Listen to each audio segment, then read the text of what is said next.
Welcome, everybody, to another edition of Bail Agents of Change podcast. I'm your host, Scott Jones, coming to you from the Sober Life Studios and brought to you by One Brother, One Sister. One Brother, One Sisters dedicated. It's a 501c3 nonprofit dedicated to bringing trainings to our first responders, our veterans, and then our community heroes, like people in the bail industry and other people. Trainings about mental health, trauma, PTSD, and most importantly, addictions and alcoholism, and how to deal with that. If you want to be involved and help our cause, we need your donations. We appreciate your donations. Any little bit counts. Go to onebrother1sister.com and just leave us a few bucks, and we'll turn that into a training to help one of our first responders or community heroes that work so hard to help our communities. And we appreciate that. I'm also going to ask you to please take this moment to hit the like button and certainly subscribe to the channel and leave comments throughout the show, because even though you might not be watching live, and you leave the comments, we read those afterwards. It's very important. We know what you're thinking. And if you have any questions, we'll be able to address them on future shows. Right now, I got a great guy with us. His name is Cary Carlisle, and he is the president of Cary Carlisle Bail Bonds, and he also has a surety services company. He's right here in Florida with me, although we're in two different time zones, I believe, because Florida's just that freaking big. So let me bring him in. This is Cary Carlisle. Cary, how are you, brother? Doing fine, Scott. How are you? I'm doing fine. We are in two different time zones, aren't we? We are. We're in Central time zone. You're in Eastern and I'm in Central. Yeah, it doesn't seem like it's that far of a shift, but Florida's so big. It is. I'm actually have to go to Tallahassee, the capital. It's 3-hour drive for me, and it's 3-hour drive to heart of Bourbon Street in New Orleans. Oh wow! So it's that close. That's awesome. It's closer for me to drive to Atlanta than it is to drive to Orlando. Well, we're all the way down in Fort Lauderdale, right? So we're way down in the tail end. Right. any further south, I got to learn a new language. But right now, we are, we're in the midst of a nice hot summer. Everything's going on. Cary, I'm glad you took some time to talk to us, because, first of all, you're second generation. You've been in this business with your family for a while, haven't you? Yes, I had two uncles that were bail agents. Uncle in Tallahassee that was a bail agent, and an uncle in California. The uncle in California is the one that got me into the bail. And his family business is still going on, run by his son now. They've been in business going on 70-something years. So, was it something that when you were young, you said, that's what I want to do too? Or was it? No, not at all. Not at all. No, not at all. No, not at all. So my family, I grew up in a highway construction company. And so I like to tell this, you might have pictures of when you're a kid of playing in playgrounds and so forth. I got pictures of playing on heavy equipment. And so up to the time I was in my late 20s, that's what I was going to do. And it was my dad was in business with two older gentlemen, and he was the second generation kind of.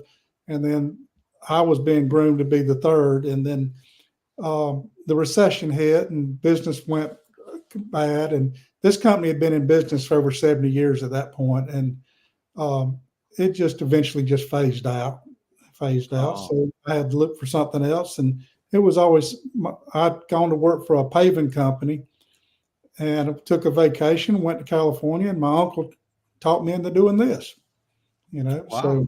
So he was very instrumental in it. So, do you feel you made the right choice now at this point in your life?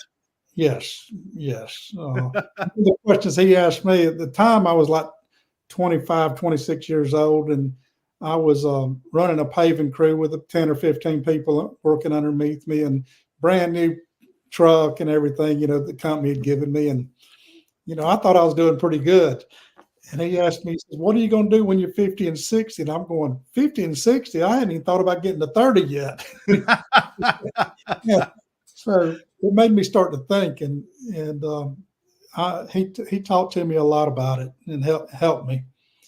He helped me a lot. So That's excellent. So, a little bit down the road, you're starting up your own company in bail. Have you always been centered in Florida? always, Okay. oh, born and raised in Florida, never lived anywhere else. Okay. So what? So late 20s so you've been doing this for quite a while yourself. 35 years now. 35. Wow. 35. 35. And you mentioned we were before we were coming on air, you mentioned that you're kind of like a one-man show in a lot of ways. So is it purposeful to keep it like just you or small as opposed to trying to have multiple locations and all the other things?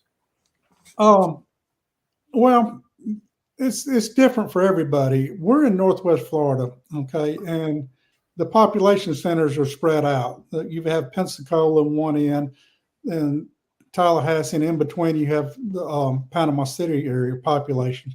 So, but the distances are so great that it makes it where you can't do it as one man. You'd have to have different offices. So in 2004, we started Cary Carlisle Surety Services, where we manage bail agencies. And we manage bail agencies all over the state of Florida, from Pensacola to Miami, and then also into Alabama. And we work real close with our surety doing this, and it works really well. So we have an opportunity in Northwest Florida from Lake City at the Big Bend area back to Pensacola. We have a better than 50% chance of making $1 on a bail bond. So, All right. But we run everything out of Pensacola, and each agency runs their own agency. They're their own boss and run their own business. So we Excellent. just and help them. I want to cover that a little bit about the role of sureties versus bail and stuff in a minute, but I got to ask, is there a nephew coming out to visit that you're going to talk into the business pretty soon? No, there's not. There's a niece, but I think she's going more to a veterinarian, so there's nobody. You can still work on her. Yeah. So first of all, just so people can understand the basics of bail, I mean, we're not going to go into a full tutorial here, but I think everybody assumes that we're talking about every hardened criminal, murderer, this, that, and all the other things. You deal mostly with people who have issues, maybe even for the first time. There's probably quite a few of those, or one or two times. They're not all hardened criminals that you're dealing with. Is that true? That is very true. It is my opinion, and the majority of bail agents' opinion, that not everybody that's in jail deserves to get out. We have jails for a reason, and some of these people need to stay in jail. They're dangerous criminals, and they're a danger to the community. Bail is community policing. That's what my wife likes to use. She uses that, and I've started using it. It is community policing, because the misconception is that defendants in jail, they call a bondsman and we just run and get the bond. We don't do that. We get it, family and friends involved, and if family and friends won't vouch for that person, then we don't do the bond. It's just that way. So by involving the whole community, now you're ensuring that the person comes to court, because the purpose of bail is the appearance in court. The appearance in court. So and it's not. A lot of people look at you guys and they're like, "Why did you bail that?" You're not the one setting bail. You're not involved in that at all, not even a little bit. That's all done with the judge and with the courts. And then you get the call from a family member or from somebody. You've got nothing to do with who gets in and who gets out, right? Nothing at all to do with who gets in, who gets out, how much the bond is set, or anything. We have nothing to do with that. Absolutely. You're just no input whatsoever. You're there when the bond is set. And if somebody can use your services, you're there for them. And I like what that is, community policing, because that's kind of what you're doing. You're saying, this person doesn't need to be sitting in jail all this time. But if they come out, let's make sure that they're going to have an incentive to do the right things and stay straight and do but you also kind of like build relationships with a lot of these people too, don't you? Yes, we do. We get them into different help them with different programs and so forth. We we direct them towards attorneys. Help them that way.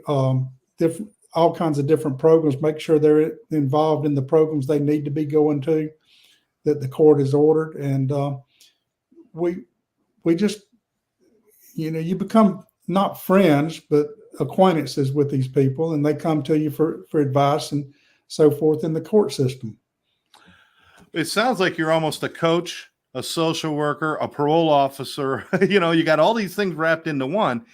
I imagine that you wear many hats depending on the people you're dealing with. We really do. I mean, we're bankers in a way. We're making loan decisions, whereas a loan officer at a bank, if you go to do a loan there, they're taking 2 or 3, 4 days, maybe even a week to make a decision on a loan. We're making it in 15, 20 seconds because we're actually loaning money with no interest at all. And basically, a bail bond is a loan.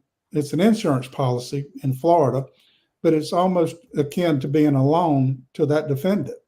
Because if it doesn't come to court, then I have to pay the bond, and that comes out of my pocket. And that's a far cry from what they gave you, because they're only giving you maybe 10% on that. That's correct. So if it's a $10,000 bond, they give you $1,000. I'm just being very general here. No, if they skip, you have to pay $10,000. You don't pay $1,000. You pay $10,000 on the $1,000 they gave you. I pay $10,000. That's correct. Mm-hmm. And so you're taking it's a risk. It's a very much so. Very much so. If you were to take this business model to a business school, they'd laugh at you. They really would. So it's different than every other type of insurance. Every other type of insurance, the insurance agent writes the policy. He doesn't make the decision whether to write the policy. The company makes it, whether they're going to accept it, and then the premium is sent to the company, and then the company sends the premium, the agent his fee. With us, it's completely different. We make the decision whether to write the policy. We collect the money, and then we send the insurance company their portion. Right. We send their portion, and we keep it. And people have asked, why don't you do it the other way? The other way doesn't work because you have to have the personal relationships that the bail agent has from talking to the families, the friends, and the defendants. That's the decision process that has to be made. It's not cut and dried on paper. It's what you feel in your gut. Yeah, absolutely. And it's not. I just want to reiterate that they pay you so much money. That doesn't just go in your pocket. That's correct. You get a percentage of that percentage. You don't get. You're not making all that money they're paying, because you got to pay out to sureties. You got to pay out to other things. You've got a lot of things you got to pay out. So I think people just have a really twisted idea about how that all works. They do. They think all bail bondsmen just making a fortune. The average bail agent only makes about $30,000. Wow. A year. The average employee. Well, as long as we're going there, let's talk about some of the myths. One myth is that everybody runs and you're constantly sending bounty hunters after everybody. That's not the case, is it? Not at all. No. In fact, it's called underwriting, and it is determining who you're going to post a bond for. If a bail agent is constantly looking for people, then he needs help in how to underwrite his bond to determine which defendant to write and which one not. I have a bail agent in my surety. A few years ago, he was writing a tremendous amount of bail, about $6 million a year liability. And he was chasing people left and right. He was out all night long, everything. And he came to me and he says, how do I get to where you're doing? And I said, what do you mean? He said, well, you're home with your family. You eat dinner every night and everything. And I said, well, let's look at what you're doing. And we worked with him and helped him. And the first year we cut him down in his liability over 50%, over 50%. And where he wasn't riding as much, but he was making more money and he was home with his family. The second year, he even went down even another 33%. And now he makes more money than he did before. And he's home with his family because, like I said, everybody doesn't deserve to be out of jail. Right. I agree with that. Absolutely. He's writing better bonds. His appearance rate went up, and he's not out just looking for people left and right. Yeah. And like I said, that generally should be a very small part of what you have to deal with. It should be very small. You're going to have some because you're going to make mistakes. Sometimes I get it and I look at it and I go, what in the world was I thinking to do this? It happens. And but isn't it true that a lot of people that get squirrely and maybe, ghost you a little bit and don't show up or do certain things, a lot of those people are just scared. It's not always because they're out in a run like Bonnie and Clyde. They're just really scared. Isn't that the case? That's very much the case. That's very much the case. They're scared of what could happen to them. When the majority of the time, the worst they're going to get is probation or maybe a small jail sentence. We try to tell people when they go to court, if they're offered probation, hey, it's a negotiation. Go ahead and offer to do a certain number of days in jail, and that way, when you're through, you just walk out. You're done. You're done with the court system instead of doing a year of probation and checking in and everything, because it's very difficult to do probation. So that's and everybody runs their business how they want. But that's the part where I'm saying you got to wear many hats. And sometimes you got to be a little social worker, sit down with them and just say, listen, I know you're scared, but calm down. You could be okay. Take care of business. So you got to talk them through some of this stuff. Do you think as a bail professional, you're responsible somewhat to ease their mind a bit and help them? It's just part of running a professional business. Yeah. That's what it is. It's just part of it, of your client relationships of doing that. Sometimes you have to talk to them in a very stern voice. Some of them, the parents or the family will come to you and say, hey, I need you to put the fear of God in this guy. He doesn't think it's serious. And sometimes you have to do that. Other times you have to baby them and, tell them and just coax them through things. It's every individual is different. Yeah. Every individual is different. So, and it's important to get to know people. You can't it's not nameless and faceless. You got to know who they are. Because then again, you got to vet them a little bit to decide whether you're going to take the chance too. So you really got to get to know them. If you don't do that, you're wasting time, I would assume. Yeah. And the deal with underwriting bail is if you were a bail agent, a bond that you may think is good, I may not think is good, and vice versa. Right. But it's because if you think it's bad and I think it's good, it's maybe because I discovered something that made me think this that you didn't see. In the same way, you might see something that I don't see, or have the ability to talk to these people in a way that I don't, and so forth. So each bail agent is different in how they go about it. Well, I imagine there's different regions. People act differently in different towns, different regions. There's different things you should know. And getting to know your territory is really important, isn't it? It is. It's not only the people, it's also knowing the court systems in those different areas. Because the court systems, everybody thinks the court systems operate the same. They stay within the general parameters, but a lot of them there's 67 counties in the state of Florida, and they operate 67 different ways. That I'll agree with. That I certainly will agree with. Again, within the parameters of the law, but then there's all the interpretation that goes, and it becomes different each place. That's correct. I have to ask, and I hate to do this, but there's been a big thing that's been going on for, I don't know, it's been a couple of years now, about bail reform. And correct me if I'm wrong, Cary, but I think it's a misnomer to call it reform, because reform means change. They want elimination. It's not the same thing. If they said we need to change things, Fine, sit down, let's talk. But they want to eliminate bail. What is the argument that they're making about why we should not have bail? First off, I think the whole thing is a complete fallacy and a complete lie. These people that are doing this, that running these organizations, are making big money to make the argument of bail reform or bail elimination. Well, guess what happens if they're successful? They're out of business. Right. They're out of business. So I think it's more of a scam to generate money through people's tenderheartedness or kindness or something. Where they don't have the information about what bail is and what jails are for. These people that are making this argument do not believe that we should even have a jail.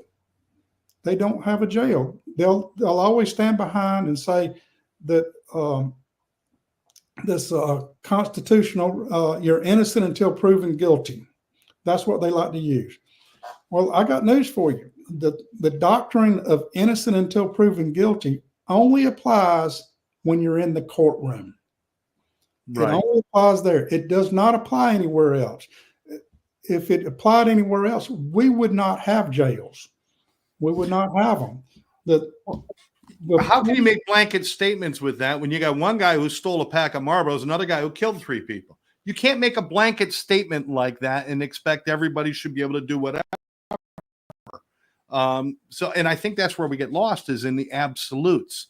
You've been in the bail industry 35 years. I bet you could probably name off 10 things that you would love to see improved in the bail system.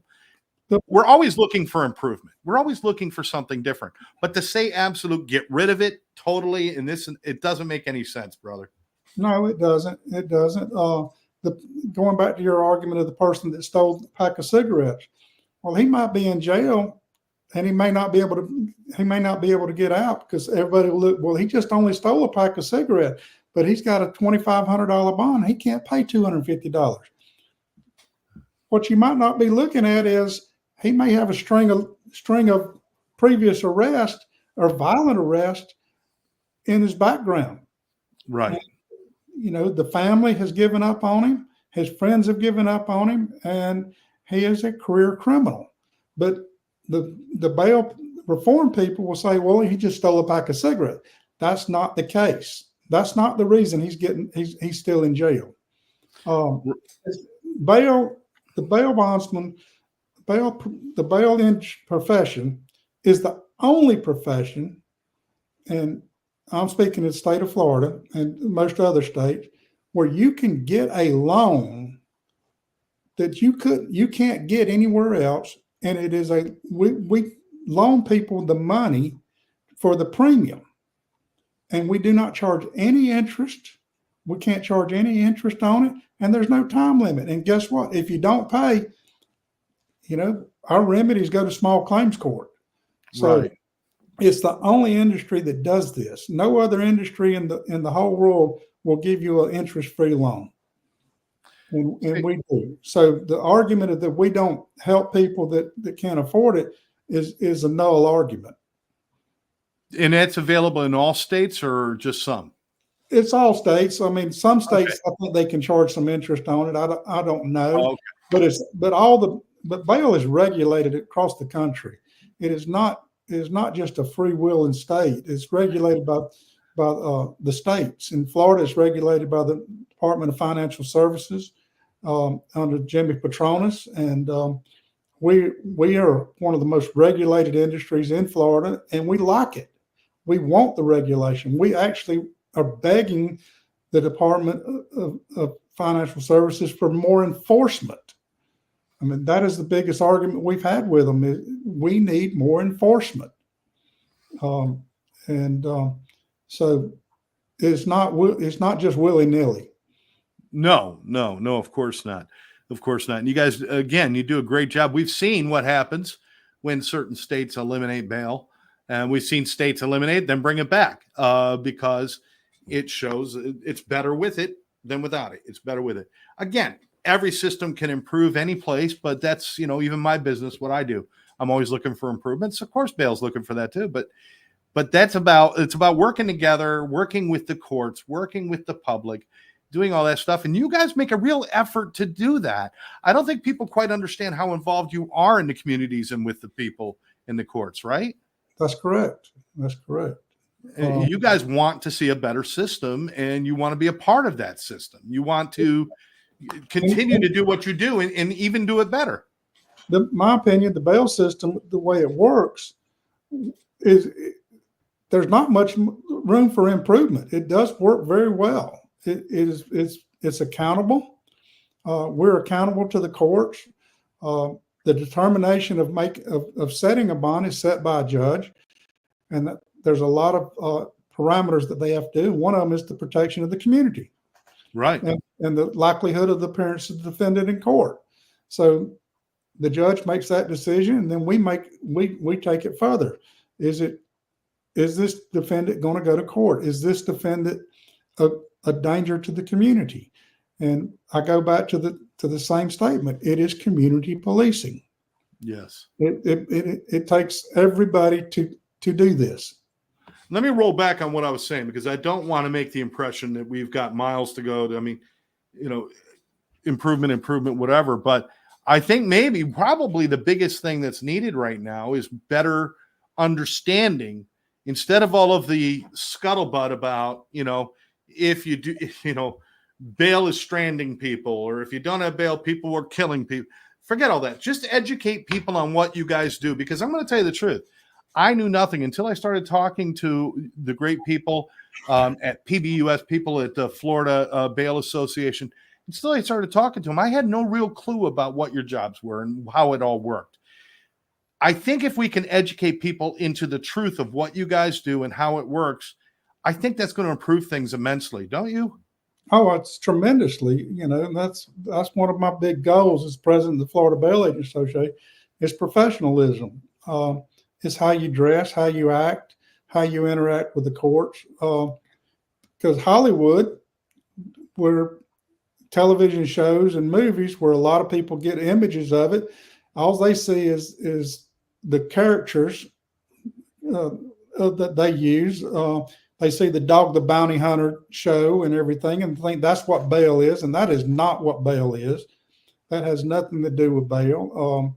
That's what they think of us the whole time. We're dressed around, running around in SWAT gear and everything, and we're not like that.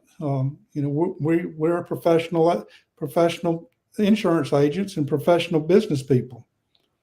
One of my favorite films back in the day, you might remember this one, Midnight Run with Robert De Niro. Yes. A very entertaining film, but that's what it was. It's entertainment. That Correct. is not what bail.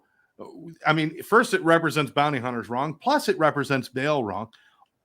I think, like I said, we need to get the word out. That's one of the reasons we started the Bail Agents of Change podcast. Mm-hmm. So we can get the word out about what you guys are really all about, what the business is about, the principles behind what you do, and yes, the professionalism and how you do it. And although it's watch the TV shows, watch the movies, have fun, get your popcorn, it's not reality. It's not reality. Because if you, the truth is, your real job probably wouldn't make a great film, would it? No. No, they would leave here in a hurry. Like, well, there's not a whole lot going on here. Just answering the phone and talking on the phone, and people coming in, and then you go to lunch, and then you come back and you go meet with some people, and at the end of the day, you go home. So it's very mundane. So, the Florida Bail Association that you're the president of, I am. First of all, congrats on building a great bail association, because I know that it kind of like was not that strong several years ago or many years ago, and then it got stronger and stronger, and it's really building into something really fantastic. You must be proud of that. Well, yeah, I am. The Florida Bail Association has been around since 1972, and I joined in the 90s, early 90s, and 2000 I was the president then, and before that I was the vice president. We were a very strong association at that point, and then later on in the teens, it kind of just, I don't know what the proper term is. We lost our momentum and Yeah. everything. And about 4 years ago, we changed presidents and had President Mike Harrison out of Tallahassee. He came in. I became a vice president and a legislative chairman, and it has gotten bigger and better under his leadership, and now under mine, it's gotten bigger and better each year. Well, I mean, all associations, all coalitions, they have ebbs and flows, but you went into a little bit of a down, and then you got COVID. Then, I mean, so many things probably against you, but now bigger and stronger than ever. Everybody we're talking to, you guys are a big buzz on everything you're doing. What is it that you really want to see happen with the bail industry in Florida through the association? What is your goal? Right now, we have a bill that we're going to present in the upcoming legislative session, which starts in March of next year. We work hand in hand with the Clerk of Courts Association. And this is a cleanup bill that takes some very old language and very old methods and modernizes them and puts them into the real world. It is a very, very good bill for the bail agents. It's a very good bill for the clerks. And it's a very good bill for the public. Those are the three mandates that we use when we do legislation. It has to be good for the bail agents, it has to be good for the state, and it has to be good for the public. If it doesn't meet those three qualifications, then we don't promote it. We don't present it.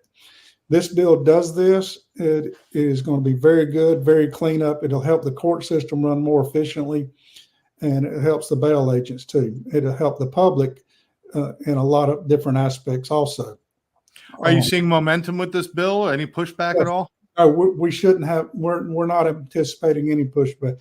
I want to make something clear. I talked about President Harrison and myself. It is not just us. We have a whole litany of people, bail agents. We're all volunteers for the association. We're not paid. There's a whole litany of people that do this, and we depend on all those. I have a lot of committee heads. The committee heads run their committees, and they report back to the board. And it is again, it's the community that makes everything go. It is bail agents from across the state that do this. Well, there's a lot. Yeah, there's a lot of people involved. A lot of activity down here in South Florida, and you need people everywhere because the state is so diverse, and you've got to know what's going on. What you see up there might be completely different from what's happening. So you guys all got to get together and do that. We have to look at it as a whole, not just as an individual area. Absolutely, and I want to put this out here to you and the Florida Bail Association. Anything you guys need from us as far as video work or shows or announcements, please run through Karen and I at One Brother, One Sister. Let us know what you need, and we'll make sure we get the word out to the public. That's great. Thank you for that. Well, we appreciate the work that you do. We find your work is part of the first responder team. It's kind of on the back end of what we see the first responders, but all of it works together. Without you guys, we got a real hole in the system, and it's working well. And the more people I meet, the more I'm convinced of that. And like I said, be entertained by the movies, but don't believe in the movies. That's true. I do have to ask you a question though, and this is kind of hard. Mom and dad are, I'm sure you deal with moms and dads probably the majority of the time, I would assume. Okay. Mom and dad, their kid gets in trouble. They got a problem. Maybe it's the first time in trouble, maybe second, but it's, it's pretty apparent that they're going to need bail. They're going to need help. And they walk outside the courthouse and they might see 4 bail agents or 3 bail offices, down the block. How do you know who to go to? And what do it's like if I go to restaurants, I can kind of like tell because I like the taste of the food. If I go here, if I go there. But walking in, how do you know what to look for? Is there anything you can tell them? Well, that's a very good question. I mean, very good question. And I've heard people say, well, you go to reviews. Um, Reviews are great, but they can also be manufactured. Yeah. There, there's a lot of misuse with the reviews. I would uh, talk to the people in the courthouse. I would talk to, if they know an attorney, ask the attorney. They should know, and just don't don't just walk into one and then say, "Oh, this is my only chance." If you're not comfortable, leave and go find another one. Our prices are the same. We're regulated by the state through the insurance code about charging. We have to charge 10% or $100, whichever is greater. And if you're not comfortable and you walk into a bail agent's office and you've got a bail agent sitting across from you that's dressed in shorts and flip flops and t-shirts and everything, you might need to leave because that's not a professional agency. Right. Go to somebody that looks like you, dresses like you, and runs a professional business. You're not stuck with the first one. But and you want to be treated with respect too. I mean, if they're not treating you with respect, if they're treating you like you're ordering a hamburger, that's not where you want to be. That's correct. That's not the way you want to be. And you need to feel comfortable with this person because there is a lot of money on the line. Now, I always encourage people, working with mental health and addiction treatment. I always encourage people, make sure you call, talk to somebody. If it doesn't feel right, it's probably not right. Your gut's going to be your best barometer. And I'm kind of getting that from what you're saying. Use your gut. If it doesn't feel right, walk away. You're not shopping for deals. You're shopping for ethics because the deals are always going to be the same because of the state. But You're shopping for ethical behavior, and that's what they want, right? That's correct. Mm-hmm. Now, is that something where the Florida Bail Association has, like, where you can go there and find out which places are involved with you, which places are good? Yes. Do you have anything like that? We do have a listing on the website, flbaa.com. There's a listing of member bail agencies that are bail agencies. You can go and look at them, and it's done by location. So you can put a location in, such as Pensacola, Jacksonville, Orlando, and I'm just using examples, and it will give you a listing of bail agencies that member bail agencies. I'm going to put that in the comments during the show, so you can look for that if you want. It's flbaa.com. That's correct. And that's a good thing, because I'm going to tell you right now, like every other business, there's some people in your business that aren't doing a good job. It's like every hotels, colleges, whatever you have. So there's always places that just aren't. But if people are going to be a part of an organization like FLBAA, Florida Association, Bail Agents Association, if they're going to be involved in that, they already believe they're doing the right things, and they probably are. So that's a good place to start, don't you think? I do. The people that belong to our association have made the conscious decision to take the next step to promote the bail profession, and also by doing so, it increases your knowledge of bail. It increases your knowledge of bail. Just because you're writing bail in one city doesn't mean you know everything about it. You may know how it works there, but you don't know. You may not be seeing the big picture too. And by doing that, you tap into the knowledge of all the other members and everything, and you learn. I've been doing this 35 years. I still learn from people.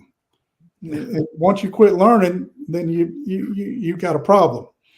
As I said, nobody's perfect. We can always learn, and we always are improving and changing. The times are changing. The language out there is changing. The laws are changing. So you guys are constantly have to be up on that, or the community will leave you behind. You're gonna be like stuck in the 70s bail agent frame of mind, which won't work today. It doesn't. Work. So I applaud the work that you guys are doing. We've come to like right through the show so quickly. You're so good at this. Very, very good. I hope we can revisit and talk more later on. Anytime. Especially once you have some of those bills pushing through. Give us a call. We'll go on, even if we did just like a 5-minute mini show. We could just let people know what's going on and put it out there for people. I do have one last question. If somebody is having a problem with an agent that they're working with, is there a place to call? Is there somebody that you can say, listen, maybe everything's good, but I don't think it's right. And who can they talk to? They can file a complaint with the Florida Department of Financial Services. There's a number they can call, Department of Financial Services. They can call 850-413-5660, and they can file a complaint there. Okay. Because, you should not be silent if you think something's gone wrong. And maybe it's part of the normal process. But if you don't know for sure, report, because we don't want these bad characters giving your business a bad name. I imagine that bothers you when people do that, give you guys a bad name. It does. It truly does. This is my way of life. I cannot envision not having a bail license, even if I ever do retire. I'll still keep my bail license, because it defines who you are. It's just like the attorneys; they don't ever give up their attorney license. The doctor doesn't give up his doctor's license. Other professions, they're not going to. It is who they are, and it's who I am, and who a lot of us are. Again, there are unscrupulous bail agents. I'm not going to deny that. I'm not going to try to sugarcoat it. There are bail agents that take less money than the 10%, and then they put you back in jail because of not paying. Well, the law says you can't do that. And if you do put somebody back in jail, that person can get the full refund, not just the amount of the money they paid, but their bond was $10,000 and they paid $1,000. They only gave bondsman $200, and he put them back because they didn't pay. He's entitled to $1,000 back. Wow. By just calling the Florida Department of Financial Services. I'm not going to try to sugarcoat. There are bad agents. There's bad individuals in every type of business you can imagine. That's correct. But we need the good people to stand up and make noise and to do what's right. You guys are doing that. You're doing that in spades. You guys are doing a fantastic job. I appreciate the work that you do. I appreciate it in my communities that we've got some great, we got Brandy Bale right around the corner from us over here. And I'm sure you're familiar with them. And we got some really great people in this industry. And you being one of them with Cary Carlisle bail bonds. Any final thoughts on something you want people to know? And like I said, we'll have you back, but we're going to wrap up. No, it's just you just need to do if you're needing a bond, do your homework a little bit, ask questions. Don't, like I said, if you don't feel good, comfortable, find somebody else. Bail is a very honorable profession. I'm happy to be in it, proud to be in it. And the people that are trying to tear us down are using false narratives about it. And when the truth comes out, the truth about the way the bail system works, it works very well when it's applied correctly. And that takes a lot of moving parts, not just you. It involves the courts as well. It involves the judges. It involves a lot of different things. So all of it has to come together. It does. So, and you guys are working towards that. You're doing a great job. We appreciate what you do. I do have to ask you this one last thing. Actually, I thought that was my end, but I got to ask you this. Cary, 35 years, there's got to be times when your head hit the pillow and you say, why the hell am I doing this? Because we lose sometimes. We maybe care about somebody and tragedy happens. Not just recidivism where they go back to jail, but people die. There's a lot of things that we see working in the addiction industry, working with the criminal justice system. We see a lot of bad things. What keeps you going? Even when the things get bad and sometimes we our hearts get broken. What keeps you going? The good outweighs the bad. The good outweighs the bad. You're going to, no matter what profession you're in, there's going to be things that set you back.